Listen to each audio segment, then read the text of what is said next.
Hello everyone, hello guys. Ayan, ito po yung video na um, ang pag-usapan po natin ngayon is about sa lahat ng mga nandito sa ibang bansa na mga nagtatanong na gustong-gusto ba daw, kailangan ba daw talaga na tatapusin yung kontrata. Ayan, kahit hindi naman, kahit nahirapan sa trabaho, kahit may mga problema na dumating sa buhay. So, kailangan ba din natin tiisin para matapos yung kontrata? So, ito yung mai advice ko kasi sa experience ko, hindi po medyo maganda yung sitwasyon ko dito.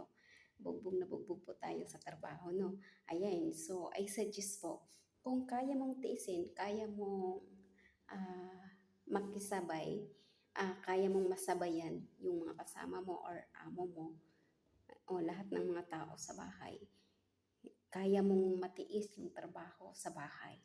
Ayan, kaya ng katawan mo, titiisin mo. Pero pag hindi mo kaya, wag mong pipilitin. Baka magkasakit ka o walang mag-alaga sa iyo maliban sa sarili mo. So, experience ko na yan. Pag nagkasakit, ikaw lang talaga yung makakatulong. Ayan. So, ang gagawin mo, paalam ka na, uwi ka na, wag ka na magdalawang isip. So, God bless. I hope